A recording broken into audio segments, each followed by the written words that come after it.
뭐로 가도 서울만 가면 된다는 말이 있습니다. 뭐로 가는 것은 과정을 의미합니다. 서울에 가는 것은 결과를 의미합니다. 예전에는 결과만 좋으면 과정이야 어떻든 크게 상관하지 않았습니다.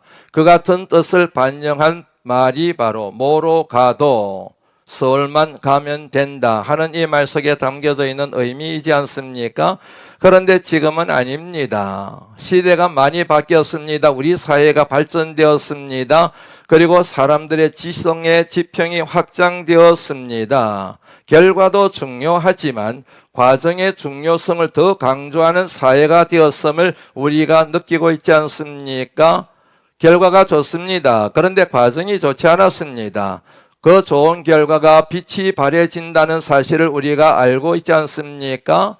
혹 결과가 좋지 않아도 과정이 좋습니다.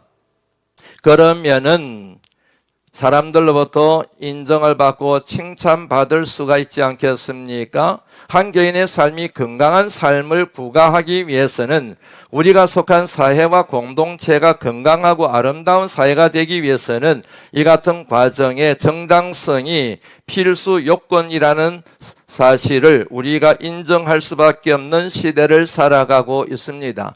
지난 시간에 함께 생각을 나누었던 것처럼 이방 선교의 전초기지요, 이방 사역을 위한 사령부에 해당된다고 말할 수 있는 안디옥 교회에 유대로부터 1년의 사람들이 찾아왔습니다. 그리고 이런 주장을 하기 시작합니다. 1절 말씀 다시 보시겠습니까? 이방인들이 예수 그리스도를 믿어도 모세의 법에 따라 할례를 받아야만 구원을 얻을 수 있다, 이런 주장을 했습니다. 이 사람들의 주장으로 안디옥 교회가 발칵 뒤집어졌습니다. 극심한 혼돈에 사로잡히게 되었습니다. 왜냐하면 사도 바울과 바나바를 통하여 모세 율법과 상관없이 예수님을 믿기만 해도 구원을 얻는다, 그렇게 배우고 믿었는데 이 사람들의 얘기는 전혀 다릅니다. 특별히 그들에게 그 같은 가르침을 주었던 사도 바울과 바나바는 얼마나 큰 충격을 받았는지 모릅니다. 그리하여 유대로부터는 이 사람들과 바나바와 바울 사이에 큰 충돌이 일어나게 됩니다. 2절 말씀 다시 한번 보시겠습니까? 적지 않은 다툼이라는 표현이 나옵니다. 이어서 논쟁이라는 표현이 나옵니다. 논쟁하기 앞서서 먼저 다툼이 일어났습니다. 쉽게 말씀드리면 싸움이 일어났다는 얘기입니다. 싸우고 난 뒤에 논쟁을 했습니다. 결론이 나지 않았습니다. 결국에는 안디옥 교회가 사도 바울과 바나바를 예루살렘 교회로 파송하기로 결정을 내렸습니다. 아마 이 일을 주도한 사람이 사도 바울이지 않을까 그렇게 여겨집니다. 이유는 간단합니다. 예루살렘 교회를, 이 부분 참 중요합니다. 우리가 신약 성경을 이해할 때 이런 부분을 정확하게 정리하고 넘어가는 게 중요합니다. 예루살렘 교회, 마가의 다락방으로부터 시작된 예루살렘 교회를 모든 교회의 권위의 원천, 성령이 임재하여 교회가 태동된 예루살렘 교회를 모든 교회들의 권위의 원천으로 생각했고, 따라서 예루살렘 교회의 결정이 이 문제를 근원적으로 해결할 수 있을 것이라는 생각 때문이었습니다. 그래서 예루살렘 교회로 사람들을 파송한 것이지요. 또 다른 중요한 이유가 있습니다. 유대로부터 온 사람들이 사도 바울의 권위를 인정하지를 않아요. 여러분이 잘 아시는 것처럼 사도 바울 서신을 보면은 첫머리에 나도 사도다, 자신의 사도성을 강조하고 있는 내용이 끊임없이 나오지 않습니까? 왜 그럴까요? 사람들이 그의 권위를 인정하지 않는 분위기가 초대교회에 팽배해 있었기 때문입니다. 그래서 나도 사도다, 나도 예수 그리스도를 인격적으로 만났다, 주님이 나를 찾아오셔서 내게 말씀하시고 내게 사명을 주시고 그 사명을 감당할 수 있는 영적 권위를 주셨다, 나도 사도다, 니들만 사도가 아니라 나도 사도다, 그런 강변을 하는 뜻이 모든 그의 서신적 선멸위에 나오는 사도라고 하는 호칭이라는 것입니다. 유대로부터 온 사람들이 사도 바울의 권위를 인정하지 않습니다. 그러면 이렇게 대청할 수가 있게 되는 것이죠. 나가라! 하나님이 내게 권위를 주셨는데 너희들이 내 권위를 인정하지 않으면 내게 권위를 주신 하나님을 믿지 않는 것이나 마찬가지다. 너희들 이단이다, 너희들 사입이다, 안디옥 교회에서 떠나가라, 그렇게 요구할 수 있지 않습니까? 그런데 사도 바울이 그러지를 않아요. 그들의 말에 귀를 기울입니다. 그리고 드디어는 예루살렘 교회에 가서 예루살렘 교회의 결정을 들어보기로 마음을 먹게 됩니다. 왜냐하면 그 같은 과정이, 그 같은 논의의 과정이, 그 같은 절차가 이 문제를 풀어가는데 절대적으로 필요하다고 생각을 했기 때문입니다. 드디어 예루살렘 교회에 도착했습니다. 환대를 받습니다. 그 같은 분위기에 고무되어서 말씀을 보시면 아시겠지만은 사도 바울과 바나바가 1차 선교여행, 이방인 선교를 행할 때 그때 나타났던 하나님의 놀라운 역사에 대하여 막 간증하기 시작합니다. 그런데 갑자기 손을 딱 들고 사도 바울과 바나바의 말을 가로막는 사람들이 있었습니다.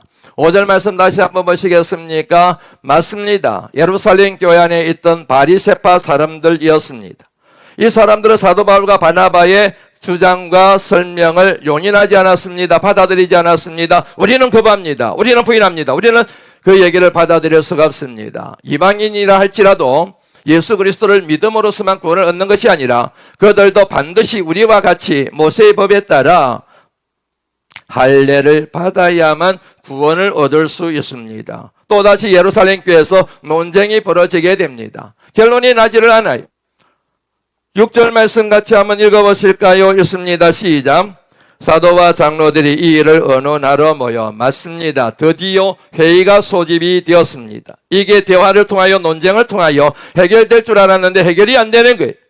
그래서 예루살렘 교회가 회의를 소집하게 됩니다. 이 회의가 바로 기독교 역사의 한 획을 끊는, 기독교 역사의 가장 중요한 흐름을 바꾸어 놓는 예루살렘 총회입니다. 7절 말씀 한번 보시겠습니까? 7절 말씀 보시면 많은 변론 후에라는 표현이 나옵니다. 변론이란 단어가 나오지요. 이 말의 뜻은 크게 세 가지를 함축하고 있습니다. 조사하고 연구하다. 두 번째는 논쟁하다. 그리고 세 번째는 누군가가 질문하고 그 질문에 대하여 답을 하다. 이런 의미를 갖고 있는 표현이 우리말 성경에는 변론이라는 말로 번역이 되어져 있습니다. 이 사실을 통하여 예루살렘 교회 안에서 구원의 조건이 어디에 있는지에 대하여 연구를 하고 조사를 하고 그리고 서로 양당 간의 질문을 갖고 그리고 서로 대답하는 과정을 거치면서 논쟁을 했음을 알 수가 있습니다. 일방적으로 주장하는 게 아니에요. 예수님의 공생의 기간 동안에 하신 말씀들, 그들의 증인들, 그에 대한 증인들을 불러 모아서 조사를 합니다. 연구를 합니다. 그리고 서로 바리새파 사람들과 사도 바울과 바나바 사이에 서로 질문을 주고받습니다. 답을 주고받습니다. 이 과정을 거쳤다는 의미가 바로 7절 말씀에 나오는 많은 변론이라는 표현 속에 담겨져 있습니다. 이 같은 논의 과정을 거치고 난 뒤에 이 같은 논쟁을 거치고 난 뒤에 드디어 7절 말씀 보시겠습니까? 많은 변론 후에 베드로가 일어나서 그 같은 변론이 있고 난 뒤에 드디어 베드로가 일어나서 자신의 생각을, 자신의 주장을, 자신의 신앙에 대하여 주장하기 시작합니다. 여기서 우리가 주목해 봐야 될 사실은 논쟁이 있고 난 뒤에 베드로가 얘기를 했다고 하는 사실이에요. 아무 말 하지 마라. 바리새파 너희들 그런 얘기하지 마라. 잘못되었다. 내가 알고 내가 믿기로는 예수님을 믿음으로서만 구원을 얻을 수 있어. 너희들 그런 생각하면 안 돼. 이렇게 말함직한데도 불구하고 베드로는 그러지 않았어요. 논쟁하도록 허용했습니다. 마음껏 얘기하십시오. 마음껏 질문하십시오. 답하십시오. 서로 논쟁하십시오. 서로 변론하십시오. 그 같은 논쟁이 어느 정도 시간이 지나면서 잦아들 그때에 이제 베드로가 이제 일어나서 그러면 이제부터는 제가 한 말씀 드리겠습니다. 점잖게 자신의 생각을 말하기 시작했음을 이 말씀 많은 변론 후에 베드로가 일어나서 말하되 이 표현 속에 담겨져 있습니다. 베드로가 말한 요지는 크게 세 가지입니다. 먼저 7절부터 9절까지의 말씀을 한 목소리로 함께 읽어볼까요? 읽습니다. 시작.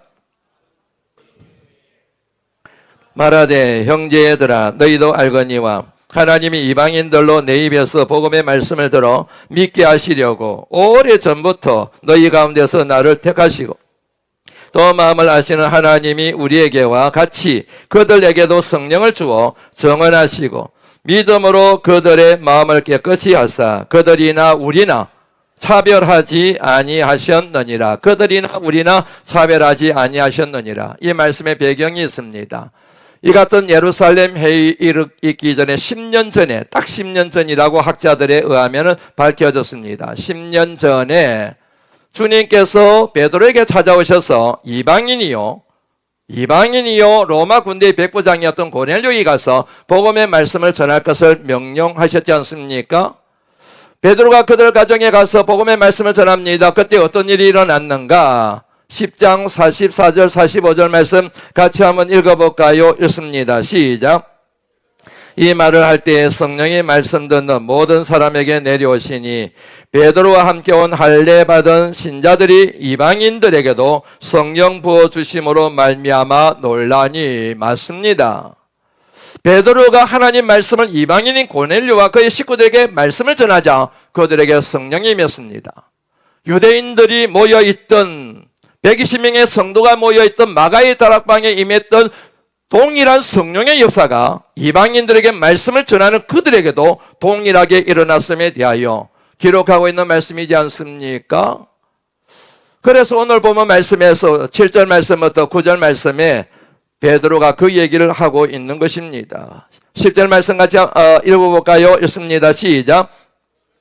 그런데 지금 너희가 어찌하여 하나님을 시험하여 우리 조상과 우리도 능히 매지 못하던 멍에를 제자들의 목에 두려느냐. 그런데 너희들이 어찌하여 하나님의 뜻을 거스리느냐. 그런데 너희들이 어찌하여 하나님은 동일하게 구원의 역사를 베푸시는데 그들에게 율법의 짐을 지우려고 하느냐. 꾸짖고 나무라지어 결론을 맺습니다. 11절 한번 읽어볼까요? 시작.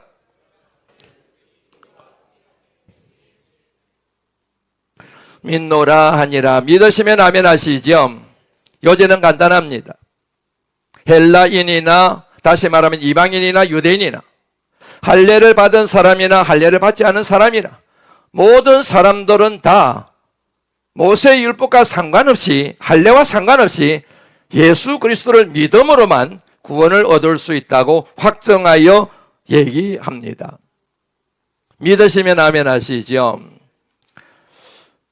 베드로는 자신의 체험을 통하여 10년 전에 그 같은 일이 일어났던 것을 통하여 그리고 주님을 3년 동안 동행하며 공생의 기간 동안 주님이 말씀하셨던 바와 연결시키면서 이 생각이 마음속에 정리가 되어 있는 사람이었습니다. 그런데 놀라운 것은 그럼에도 불구하고 앞서 말씀드린 것처럼 베드로는 자신의 생각을 말하지 않습니다. 처음부터 말하면 되잖아요. 처음부터 주장하면 되지 않습니까? 처음부터 예수 그리스도의 이름으로만 구원을 얻을 수 있다고 주장하면 되잖아요. 그걸 강요하면 되지 않습니까? 바리새파 사람들이 그런 말 하지 마십시오. 이런 경험에 비추면 주님의 이 같은 말씀에 비추면 모세의 율법과 상관없이 예수 그리스도를 믿기만 해도 구원을 얻습니다. 입을 닫아버리면 되잖아요. 그런데 그러지를 않아요. 그들이 마음껏 얘기할 수 있도록 마음껏 조사할 수 있도록 그리고 마음껏 논쟁할 수 있도록 자유롭게 서로 질문하고 답할 수 있도록 그런 시간을 충분히 허락했다는 이야기입니다. 왜 그랬을까요? 이유는 간단합니다. 그 같은 과정이 필요했기 때문입니다. 그 같은 합리적인 절차가 이 갈등의 문제를 풀어가는데 절대적으로 필요한 과정이었기 때문입니다.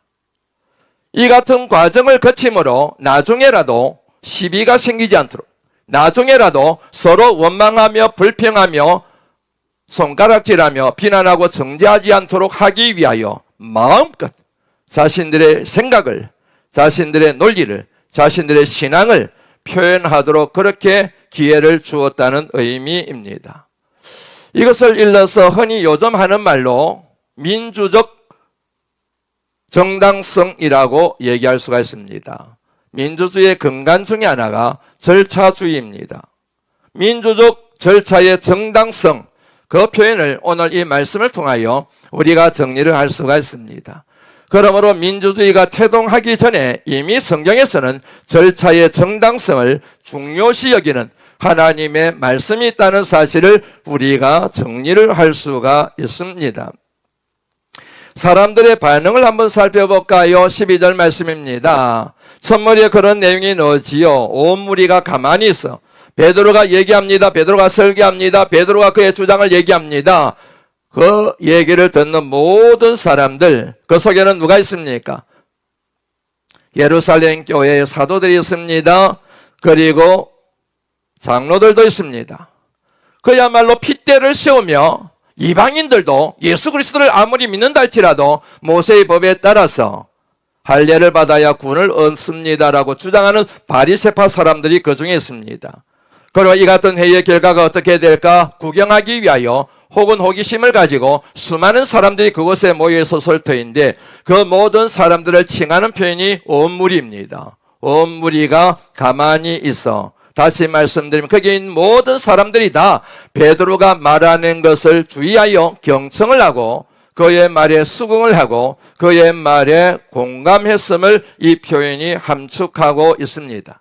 이 같은 분위기에 고무된 사도 바울과 바나바가 12절 말씀을 보시면 아시겠지만 중간에 또다시 이방 선교에 대하여 이방 사역 가운데 일어났던 하나님의 놀라운 역사에 대하여 또 막 설명하기 시작합니다. 12절 말씀 끝부분 한번 보시겠습니까? 의미심장한 표현이 나오지요. 듣더니 온 무리가 가만히 있습니다.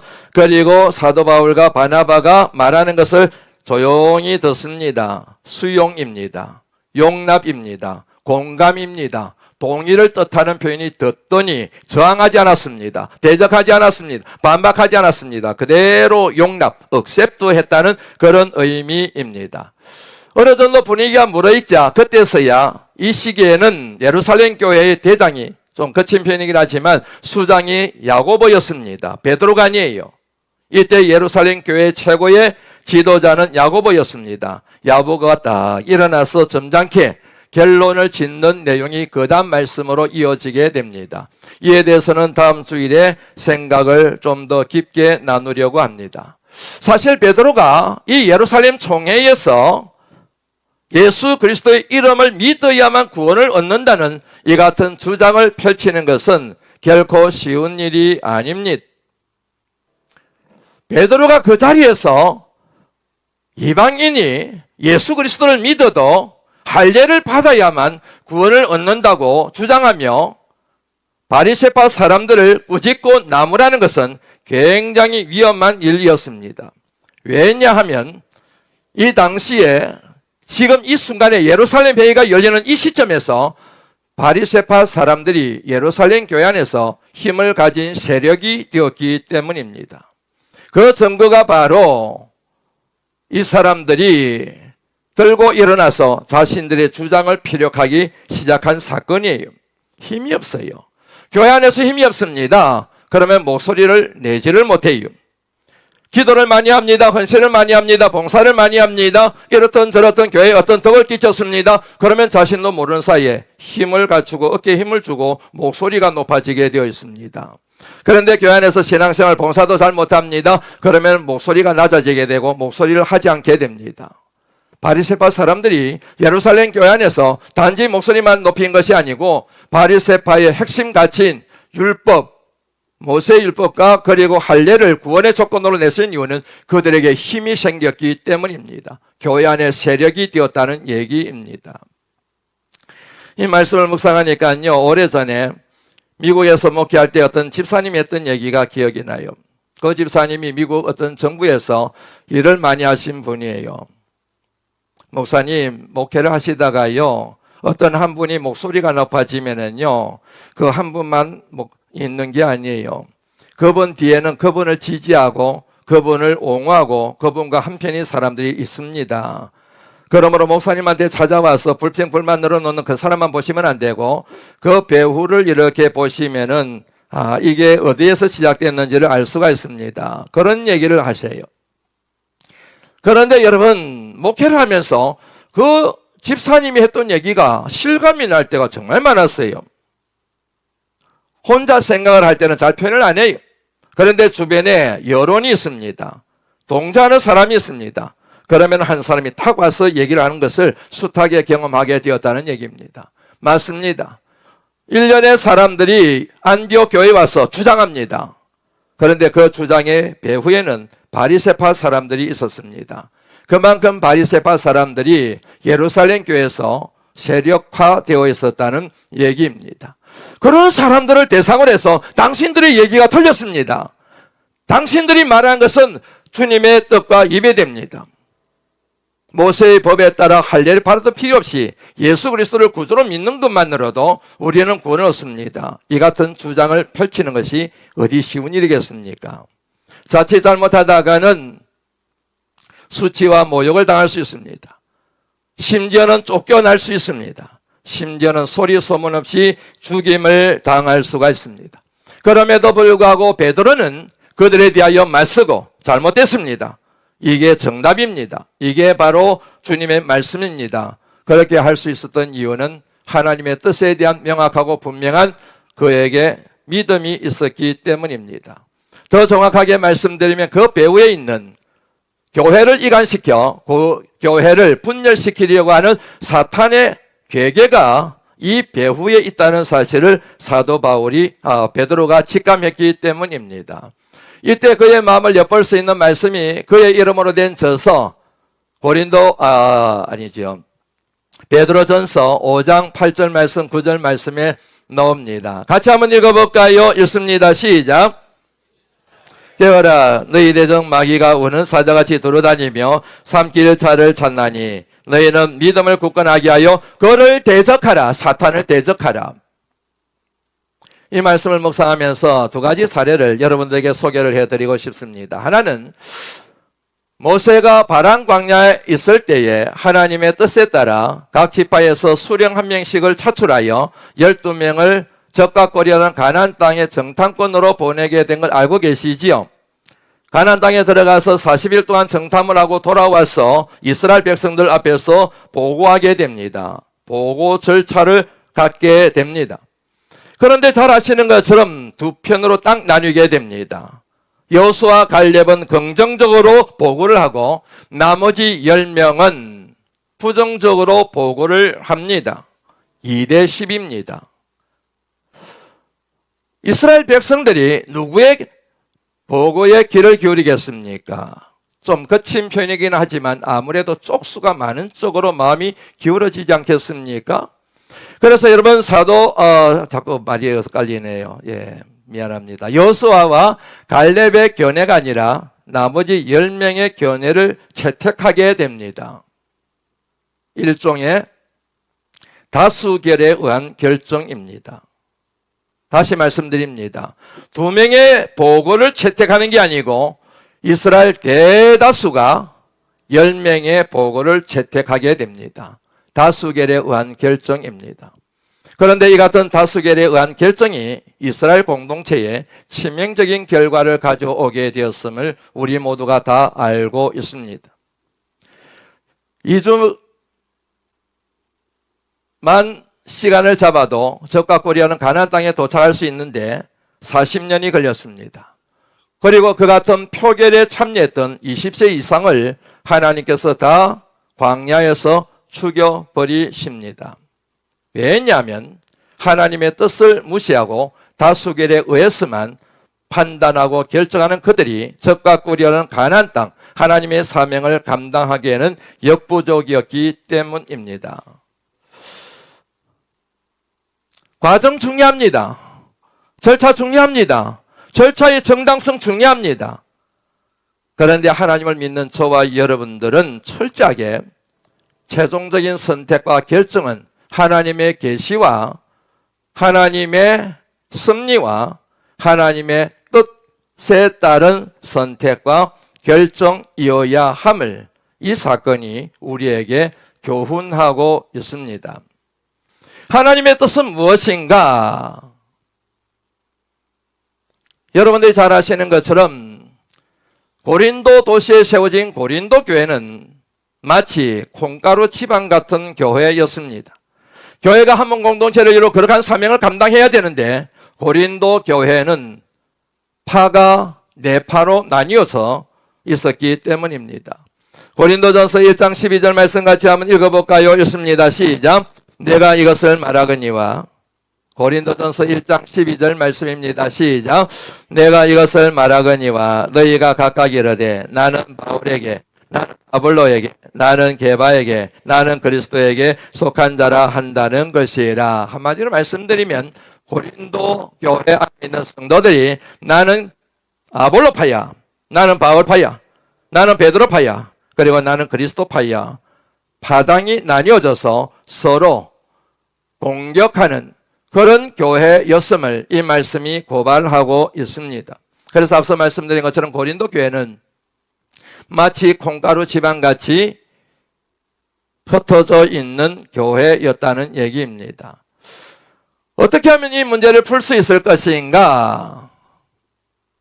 사도 바울이 고린도 교회에 편지글을 보내서 하나됨을, 이 문제를 극복하고 하나됨을, 한문 공동체를 회복할 수 있는 비결에 대하여 하나님이 지혜를 가지고 권면한 내용이 바로 고린도전서와 고린도후서 말씀에 많이 나옵니다.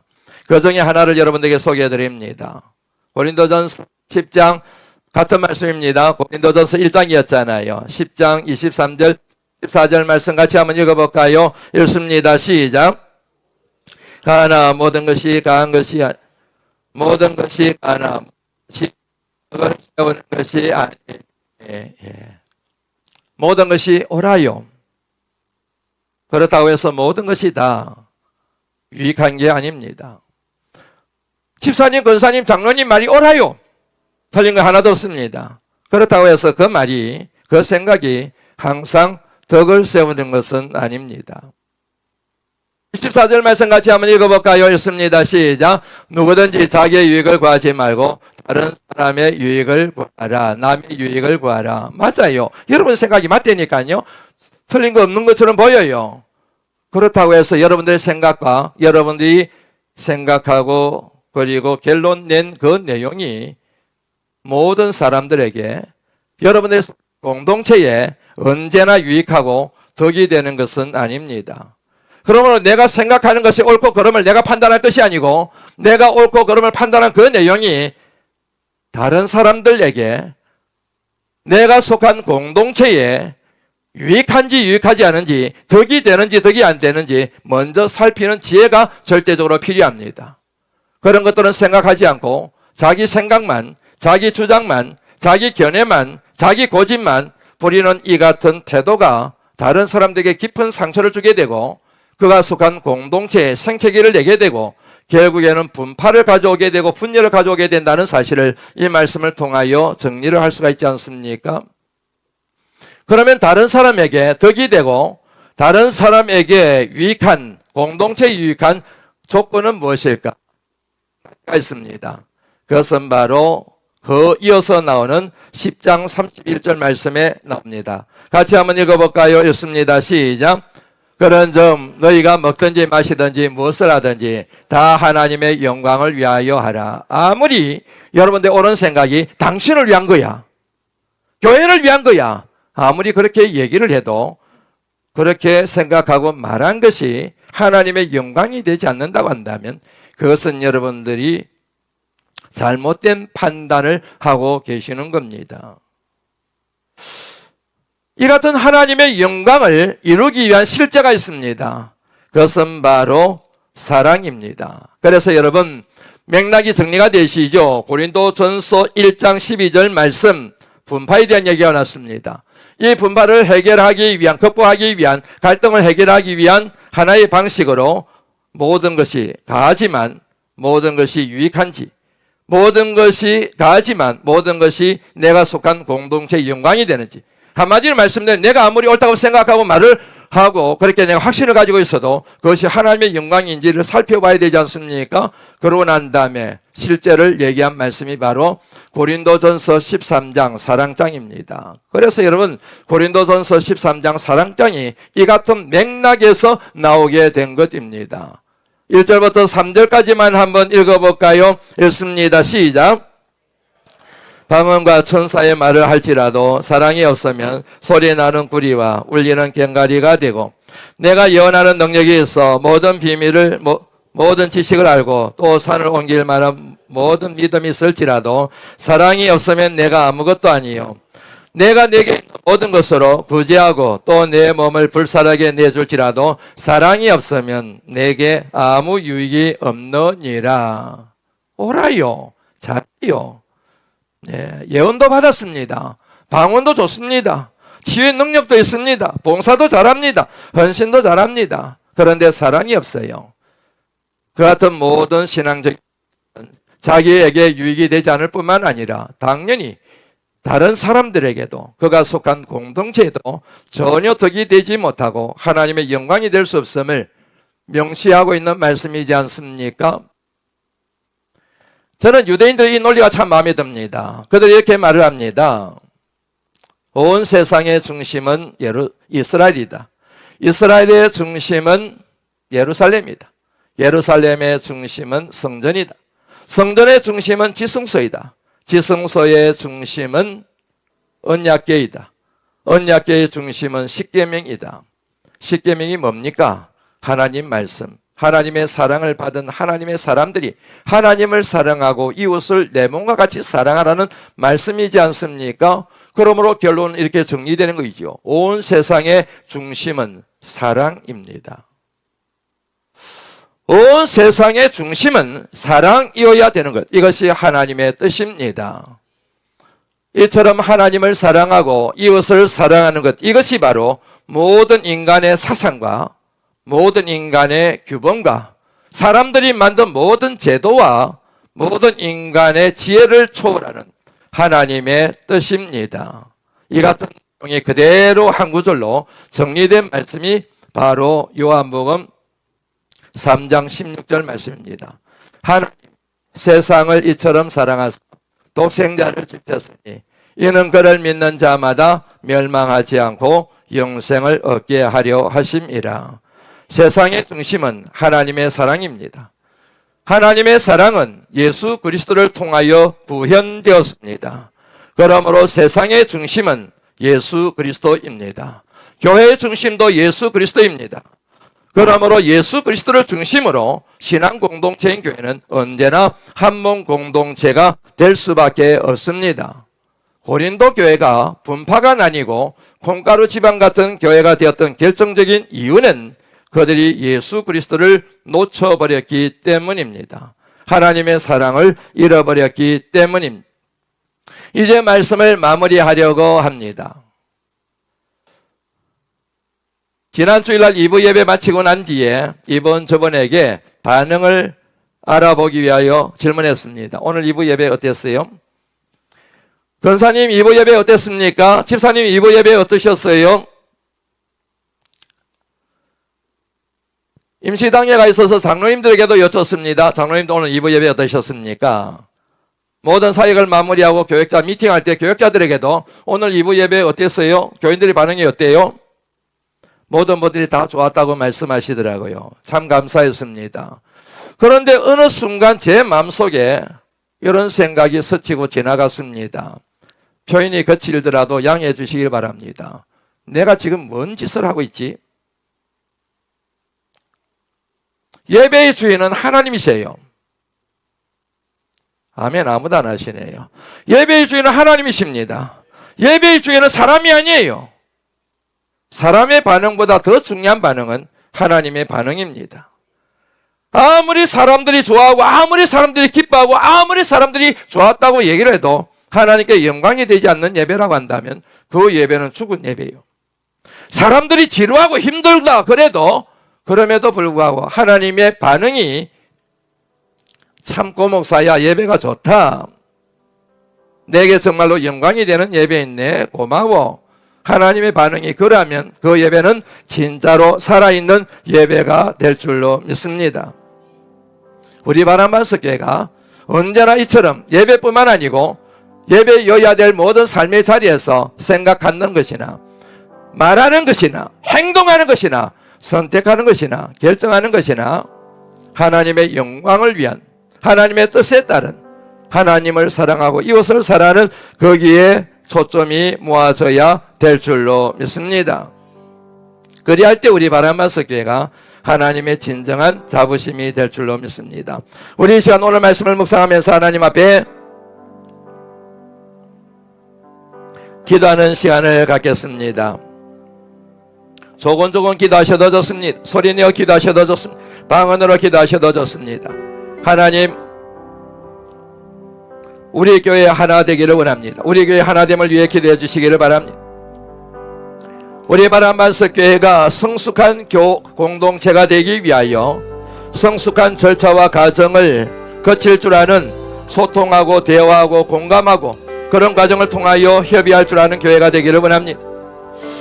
하나님, 그와 같은 과정에 반드시 내 생각이나 내 감정이나 내 주장이나 내 가치관이나 이런 것들이 작용하지 않냐고, 오직 하나님의 뜻, 하나님의 영광, 하나님을 사랑하고 이웃을 사랑하는 그것에 따라서 생각하고 말하고 선택하고 결정하기를 원합니다.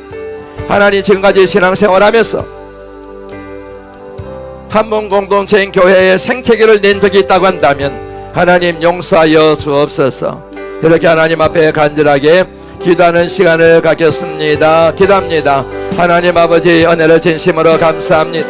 거룩한 저희를 맞이하여 만사를 제쳐놓고 주님의 거룩한 손에 이르게 하시오 하나님 앞에 예배드리게 하심을 감사를 드립니다. 하나님, 오늘 귀한 말씀을 통하여 우리 바람반석 교회가 예배를 중심으로, 예수 그리스도를 중심으로, 말씀을 중심으로 하나님의 영광을 위한 핵심 가치로 하여 한문 공동체가 되어야 함을 저희들 알고 깨닫게 하심을 감사합니다. 지금까지 신앙의 여정을 걸어오며 하나님, 그 어떤 가치를 파괴하는 일에 쓰임받았던 적이 있다고 한다면 하나님, 저희들의 죄악을 용서하여 주시옵기만을 간절히 빌고 기도드리옵나이다. 하나님, 우리 바람반석 교회가 하나님의 뜻을 이루는 교회가 되기를 원합니다. 하나님의 영광을 위하여 한몸 공동체가 되기를 원합니다. 마음이 하나 되기를 원합니다. 뜻이 하나 되기를 원합니다. 비전이 하나 되기를 주여 간절히 빌고 원합니다. 죄의 거룩한 사랑의 띠로 저희들을 묶어 주시옵소서. 하나님 아버지, 성숙한 절차와 과정을 용납할 줄 아는 성숙한 성도들과 성숙한 공동체가 되기를 간절히 빌고 소망합니다.